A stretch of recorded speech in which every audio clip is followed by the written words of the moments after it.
Subscribe कीजिए target UP TET CTET exams को और बेल आइकन को प्रेस करें ताकि आने वाली हर वीडियो का नोटिफिकेशन आपको मिल सके।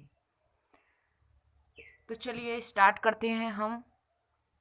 विज्ञान सुपर टेट में विज्ञान है जो सुपर टेट में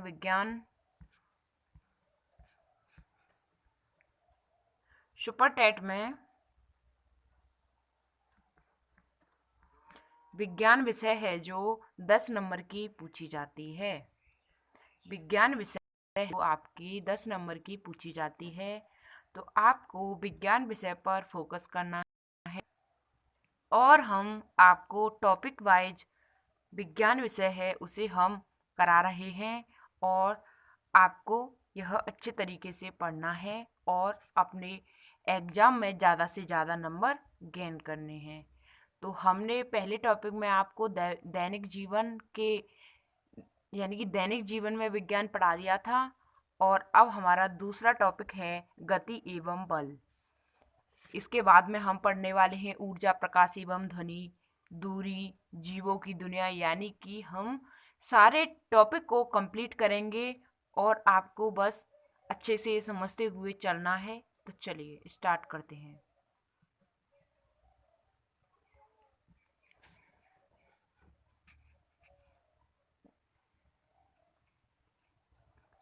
घर्षण बल को कम किया जाता है, तो घर्षण बल को हम कैसे कम कर सकते हैं?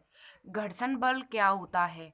तो घर्षण बल है जो साइकिल, जैसे साइकिल का पहिया है और वह चल रहा है और सड़क है, तो पहिए और सड़क के बीच में जो लगने वाला बल है उसे हम घर्षण बल कहते हैं।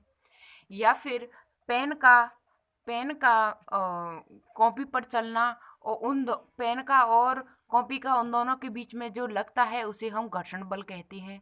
और जैसे कि जो खिड़कियाँ होती हैं और उनको चलाने में घिस घिस वैसी आवाज़ आती है थोड़ी सी, तो उनमें क्या हो रहा है? घर्षण बल हो रहा है।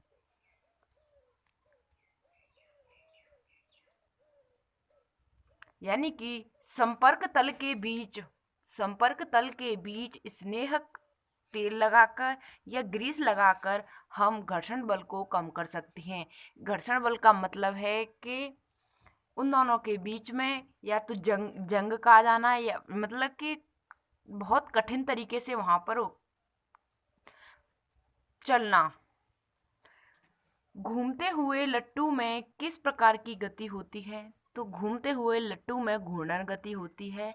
यानी कि लट्टू है जो अपनी एक ही अक्ष पर यानी कि एक ही जगह पर रहकर वह अपनी घूर्णन गति करता है। समय के साथ किसी वस्तु अथवा उसके किसी भाग की स्थिति में परिवर्तन को क्या कहते हैं? उसे हम गति कहते हैं। जब कोई वस्तु अपने माध्य स्थिति के दोनों ओर गति करती है तो उसे हम दोलन गति कहते हैं। माध्य स्थिति यानी कि आपका तराजू हो गया, तो तराजू में बीचों बीच में वहाँ पर पकड़ने का होता है और दोनों दोनों पल्ले होते हैं, तो उनमें जो गति होती है, एक ऊपर जाता है एक नीचे जाता है, ऊपर नीचे, तो उन दोनों की माध्य स्थिति में जो गति होती है उसे हम दोलन गति कहते हैं।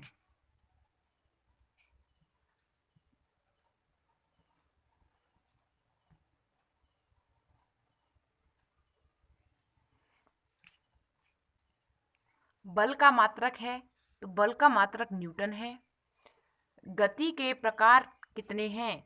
तो गति के प्रकार बताएं। गति के 4 प्रकार हैं: रेखीय गति, घूर्णन गति, वृत्तीय गति तथा दोलन गति। रेखीय गति होती है आपकी एक सीधी रेखा में चलना। घूर्णन गति होती है एक ही सेंटर पॉइंट पर रहकर वहां पर बार बार घूमना, जैसे लट्टू का घूमना।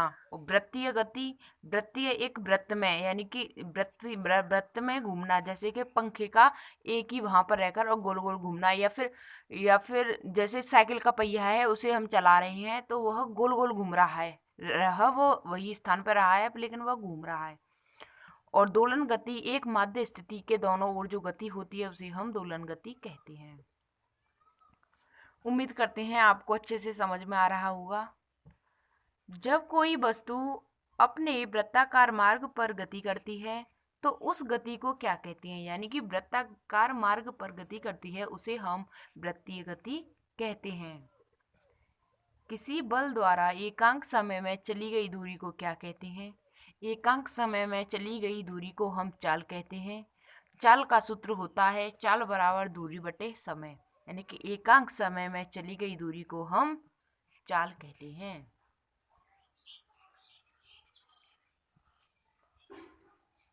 जब कोई वस्तु अपनी माध्य स्थिति के दोनों ओर गति करती है तो इस गति को क्या कहते हैं? उसे हम दोलन गति कहते हैं। किसी गतिमान वस्तु की दिशा में परिवर्तन कैसे किया जाता है? तो किसी वस्तु की दिशा में परिवर्तन बल लगा करके किया जाता है, यानी कि कोई वस्तु है वह एक स्थान पर है तो वह उसी स्थान पर रहेगी जब तक उस पर बाह्य बल न लगाया जाए, यानी कि उस पर बल लगाकर न परिवर्तन किया जाए तब तक वह वहाँ से हट नहीं सकती है। बल के कितने प्रकार होते हैं? तो बल के 5 प्रकार होते हैं। पेशीय बल, गुरुत्वीय बल, चुंबकीय बल और घर्षण बल, विद्युतीय बल। पेशीय बल वह होता है जो हम अपनी मांसपेशियों से बल लगा करके किसी काम को करते हैं, जैसे हम बाल्टी भर करके अपने हाथ से उठा करके लेकर आते हैं तो वह वहाँ पर बल लग रहा है, वह पेशीय बल है। इसी प्रकार गुरुत्वीय बल होता है। चुंबकीय बल वह होता है कि चुम्बक के बीच में जो बल लगता है वह अपनी तरफ आकर्षित करती है, उसे हम चुंबकीय बल कहते हैं। घर्षण बल वही होता है जो मैंने आपको बताया है कि पेन और कॉपी के बीच में जो बल लगता है, चलाने में उसे बल लगता है, उसे हम घर्षण बल कहते हैं। और विद्युतीय बल, यह हमारे 5 प्रकार के बल होते हैं। जल पंप में कितने बाल होते हैं? तो जल पंप में कितने बाल होते हैं? तो जल पंप में 2 बाल होते हैं। वेग का मात्रक होता है, वेग का मात्रक मीटर प्रति सेकंड होता है। किसी वस्तु के वेग में परिवर्तन की दर क्या कहलाती है? तो वेग में परिवर्तन की दर है जो त्वरण कहलाती है।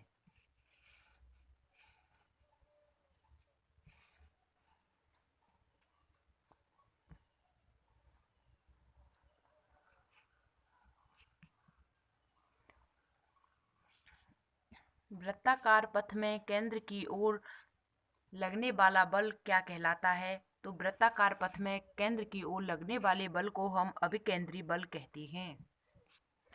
वृत्ताकार पथ में अभिकेंद्री बल के विपरीत केंद्र से बाहर की ओर लगने वाला बल क्या कहलाता है? तो वह अपकेंद्री बल कहलाता है।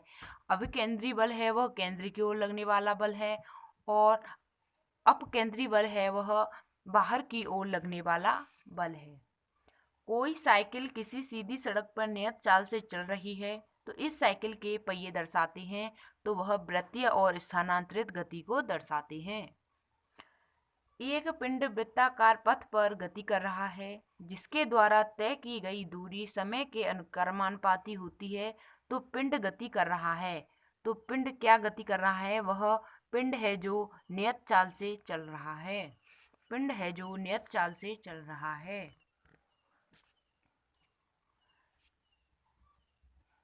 प्रत्येक क्रिया के सदैव विपरीत एवं एक समान प्रतिक्रिया होती है। इस कथन को क्या कहते हैं? इस कथन को हम न्यूटन का तृतीय नियम कहते हैं। न्यूटन के तृतीय नियम में क्या आता है? तो न्यूटन के तृतीय नियम में गोली का बंदूक से चलना, जैसे गोली बंदूक से चलती है तो वह उसे चलाने में वह विपरीत प्रतिक्रिया करती है, यानी कि वह पीछे की तरफ हटती है, उसके बाद में वह आगे की तरफ चलती है। जैसे कि क्रिकेट हो रही है और वहाँ पर जो बॉलर होता है जो बॉल फेंकता है तो वह क्या करता है, 2 कदम पीछे की ओर चलता है, फिर उसी के बाद में वह एक समान प्रतिक्रिया करता है। जैसे वह उस बॉल को आगे फेंकता है तो वह ज़्यादा तेज़ फेंकेगी, अगर वहीं पर खड़ा होकर फेंकेगा तो वह इतनी तेज़ नहीं फेंक पाएगी, तो वह सदैव विपरीत प्रतिक्रिया करती है और लेकिन एक समान प्रतिक्रिया होती है। यह न्यूटन के तृतीय नियम में कहा गया है। क्षैतिज से कितने कोण पर एक क्रिकेट गेंद मारा जाए कि वह मैदान पर अधिकतम दूरी तय कर सके? तो 45 डिग्री कोण पर गेंद मारा जाए ताकि वह ज़्यादा से ज़्यादा दूरी तय कर सकती है। एक समान वृत्तीय गति में अचर होता है तो चाल अचर होता है। यदि स्वद्रव्यमान का एक प्रोटॉन प्रत्येक यानी कि प्रकाश के वेग के साथ गति कर रहा है तो इसका द्रव्यमान अपरिवर्तित होगा। टेप रिकॉर्डर में टेप की चाल होती है तो 4.76 सेमी प्रति सेकंड टेप रिकॉर्डर में उसकी टेप की चाल होती है। सूर्य की किरणों को पृथ्वी तक पहुंचने में लगभग कितना समय लगता है? तो सूर्य की किरणों को पृथ्वी तक पहुंचने में 500 सेकंड लगता है। मिनट की बात करें तो यहाँ पर दिया गया है 8 मिनट 20 सेकंड, यानी कि सूर्य का प्रकाश पृथ्वी तक पहुंचने में 8 मिनट 20 सेकंड लगते हैं। जल स्थानांतरण के सिद्धांत की खोज का प्रतिपादन किसने किया था? तो आर्किमिडीज ने जल स्थानांतरण के सिद्धांत की खोज का प्रतिपादन किया था। टूटकर गिरते हुए पिंडों के सिद्धांत की खोज गैलीलियो ने की थी। टूटकर गिरते हुए पिंडों के सिद्धांत की खोज गैलीलियो ने की थी। टर्मिनल डॉपलर रडार यानी कि टीडीआर किस लिए प्रयुक्त किया जाता है? टीडीआर है जो किस लिए प्रयुक्त किया जाता है? तो खराब मौसम में हवाई जहाज़ों को उतारने में टीडीआर का प्रयोग किया जाता है। खराब मौसम में हवाई जहाज़ों को उतारने में टीडीआर का प्रयोग किया जाता है। यदि कोई वस्तु एक वृत्तीय गति में एक समान वेग से चल रही है तो इसका वेग एक समान होगा, यानी कि एक समान गति से चल रही है तो उसका वेग भी एक समान होगा। जड़त्व या जड़ता का नियम क्या है? यानी कि जड़त्व और जड़ता का नियम है वर्तमान स्थिति में होने वाले परिवर्तन का प्रतिरोध की प्रवृत्ति जड़त्व है। यानी कि वर्तमान स्थिति में होने वाली परिवर्तन का प्रतिरोध करने की प्रवृत्ति जड़त्व या जड़ता है। यदि किसी यानी कि यदि पृथ्वी के घूर्णन की गति बढ़ जाती है, घूर्णन की यानी कि पृथ्वी के घूमने की जो गति है वह बढ़ जाती है तो शरीर का वजन क्या होता है? घट जाता है। कोई चीज है जो मतलब एक ही सेंटर पॉइंट से घूमती है तो उससे क्या होता है, उसकी जो स्पीड है बढ़ जाती है तो हमारे शरीर का वजन है वह घट जाता है। प्रत्येक क्रिया की उसके तुल्य एक विपरीत प्रतिक्रिया होती है तो न्यूटन का नियम है, तो यह न्यूटन का तृतीय नियम है।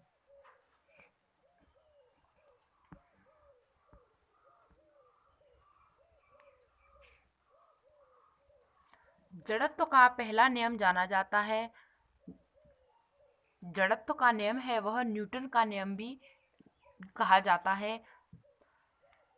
यदि किसी तल के 10 वर्ग सेमी क्षेत्रफल पर 100 न्यूटन का लंबवत बल लगा है तो तल पर दाब होगा। तल पर दाब -1 इंटू 10⁵ न्यूटन प्रति मीटर स्क्वायर होता है।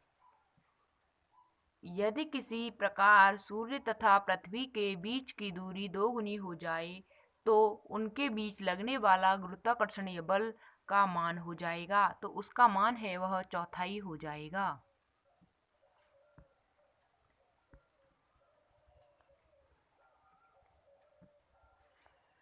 पृथ्वी के केंद्र पर किसी पिंड का भार शून्य होता है।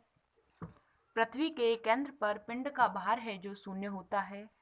हम वायुमंडल के भार से पिचकते नहीं हैं क्योंकि हमारे शरीर के भीतर दाब वायुमंडलीय दाब की अपेक्षा अधिक है और यह बाहर के दाब को निरस्त कर देता है। यानी कि वह वायुमंडल से के भार से हम चिपकते नहीं हैं क्योंकि वायुमंडल का भार है वह दाब की अपेक्षा में अधिक होता है और बाहर के दाब से वह निरस्त कर देता है, यानी कि बाहर के दाब को वह खत्म कर देता है। चंद्रमा पर वायुमंडल अनुपस्थित होता है क्योंकि इसका गुरुत्वाकर्षणीय जो गुरुत्वीय त्वरण है वह कम हो जाती है। यदि दो पिंडों का द्रव्यमान आधा कर दिया जाए तो उनके बीच लगने वाला गुरुत्वाकर्षण बल हो जाएगा चौथाई। यानी कि दो पिंड हैं, उनका द्रव्यमान आधा कर दिया जाता है तो उनके बीच जो गुरुत्वाकर्षण बल लग जाएगा वह चौथाई लग जाएगा।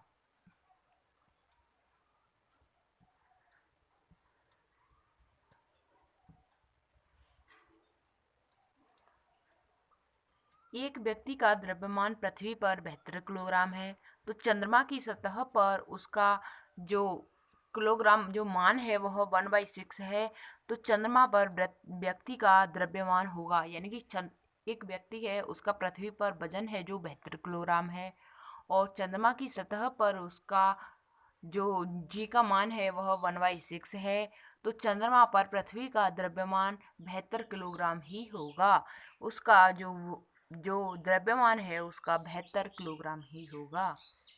यदि हम दरवाजे के कब्जे पर तेल लगाते हैं तो घर्षण घट जाएगा, यानी कि वह उसमें तेल लगाने से, ग्रीस लगाने से घर्षण बल है वह कम हो जाता है। 27 किलोग्राम भार तुल्य होता है तो 264.6 न्यूटन के भार तुल्य होता है। लिफ्ट में एक लड़के का आभारी यानी आभासी भार उसके वास्तविक भार से अधिक होता है।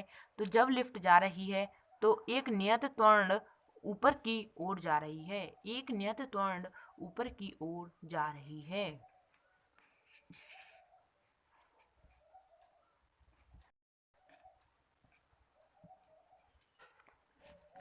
स्टीयरिंग में फ्री प्ले किस कारण आती है?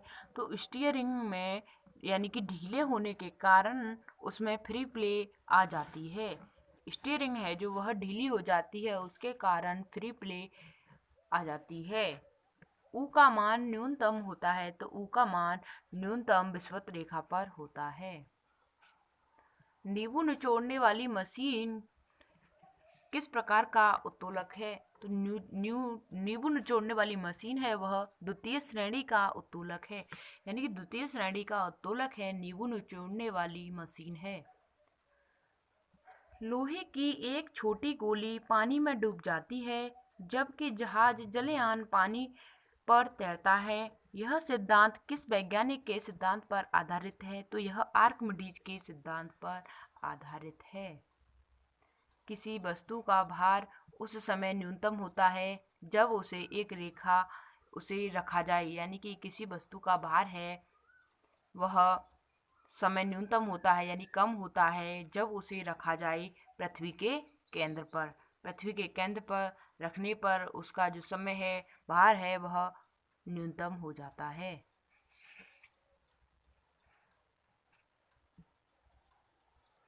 संवेग के परिवर्तन की दर क्या होती है? तो संवेग के परिवर्तन की दर को बल कहते हैं। ब्रेक लगाने पर वाहन को रोकने वाले बल को कहते हैं हम घर्षण बल। गुरुत्वाकर्षण का नियम लागू होता है कि किन्हीं भी दो वस्तुओं की जोड़ी पर गुरुत्वाकर्षण नियम लागू होता है।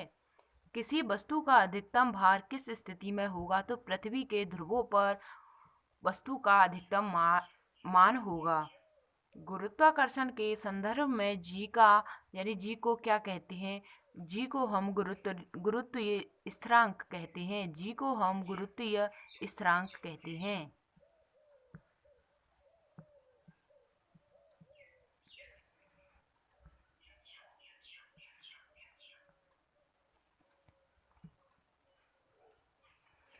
एक भारहीन रबर के गुब्बारे में 200 ग्राम जल भरा जाता है। जल में इसका भार होगा, तो जल में इसका भार है जो शून्य होगा, यानी कि गुब्बारे में 200 ग्राम जल भर दिया और उसका भार है जो वह जल उसका भार होता है तो उसका भार है जल में शून्य हो जाता है। जब किसी वस्तु को पृथ्वी के चंद्रमा पर ले जाया जाता है तो उसका भार है वह घट जाता है। यानी कि कोई भी वस्तु है पृथ्वी से चंद्रमा की ओर ले जाई जाती है तो उसका भार है वह घट जाता है। हवाई जहाज से यात्रा करते समय पेन से स्याही निकलने लगती है, तो पेन से स्याही क्यों निकलने लगती है? वायु दाब में कमी के कारण पेन से स्याही निकलने लगती है। किसी वस्तु का भार ध्रुवों पर अधिकतम होता है, यानी किसी वस्तु का वजन है वह ध्रुवों पर जाने पर अधिक होता है। तो चलिए आज की वीडियो में बस इतना ही, मिलते हैं आपको नेक्स्ट वीडियो में। और हम आपको बता दें कि इसकी पीडीएफ है जो टेलीग्राम ग्रुप पर आपको मिल जाएगी। टेलीग्राम की लिंक डिस्क्रिप्शन बॉक्स में है, तो आप टेलीग्राम से जुड़िए और इनको प्राप्त कर लीजिए और अपना रिवीजन करते रहिए। हम आपको यह पीडीएफ टेलीग्राम पर सेंड कर देंगे। तो चलिए चैनल से ऐसे ही बने रहिए, वीडियो को लाइक करें, कमेंट करें। मिलते हैं आपको हम आगे की नेक्स्ट वीडियो में, तब तक के लिए जय हिंद, वंदे मातरम।